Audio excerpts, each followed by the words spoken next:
Welcome to The Explainer. Today, we're diving into a story that, on the surface, sounds a little crazy. We're going to connect a simple payment app in Brazil to the future of the US dollar and the entire global financial system. I know, it sounds like a huge leap, but trust me, by the end of this, all the dots are going to connect. Okay, so first, get this. This is Pix in Brazil. In just a couple of years, it's already grabbed nearly a third of all e-commerce payments. That's not just fast growth, that's a rocket ship. For one payment system to just show up and take over that much of the market that fast, it's pretty much unheard of. And that brings us right to the heart of the matter. How in the world does an app that people use to buy coffee and split a pizza bill in São Paulo have anything to do with the power of the US dollar? Well, that's the puzzle we're going to piece together today. To get our answer, we have to start locally. We need to understand how Pix pulled off this incredible feat, winning over 150 million people and kicking off a total payment revolution in Brazil. You know, Pix's success is this amazing domino effect. It all started because it was totally free and instant. That made for a super frictionless checkout, right? No fumbling with cards. So of course, that led to mass adoption. We're talking over 70% of the adult population. And because everyone was using it, merchants jumped on board because they got their money instantly and with lower fees. And here's the kicker. This whole cycle brought millions of unbanked people into the digital economy for the first time. It was a win-win-win. So when you see that kind of explosive success, you can't help but wonder, what does this mean for the big guys? You know, the credit card companies that have run the show for decades.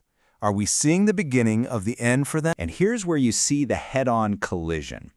Credit cards rely on fees, settlement delays, and credit checks. Pix just doesn't. It's free for people, it's instant for businesses, and it's open to pretty much everyone. So Pix isn't just a new competitor, it's a completely different animal.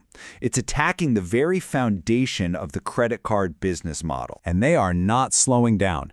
Brazil's central bank is already planning its next moves. They're adding features for installment plans and for recurring bills. Think about that. Those are the last two big reasons people really hang on to their credit cards.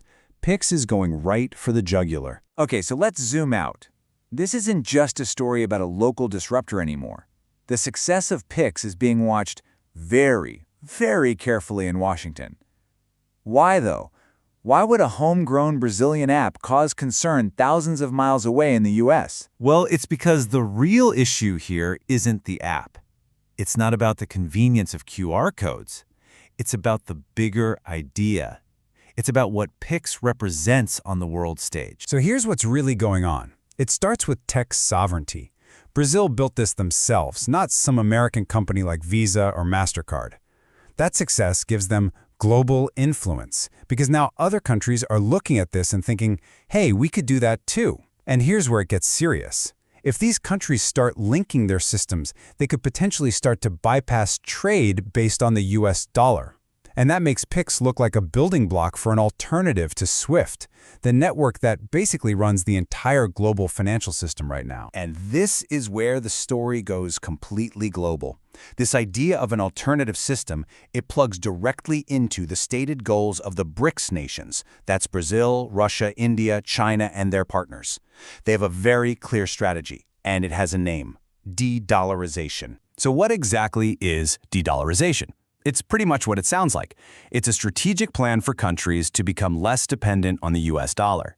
That means trading with each other in their own currencies and building new financial highways that don't all lead back to the United States. And why would they want to do this? Well, there are a few big reasons. For one, they want to be protected from US sanctions.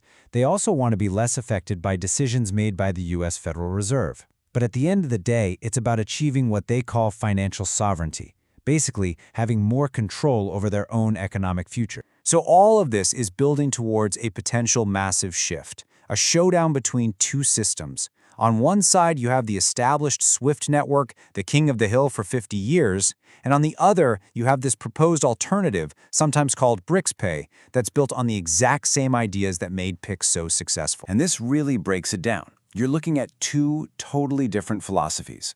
SWIFT is the old guard, controlled by the West, running on older tech, and yes, sometimes used as a political lever.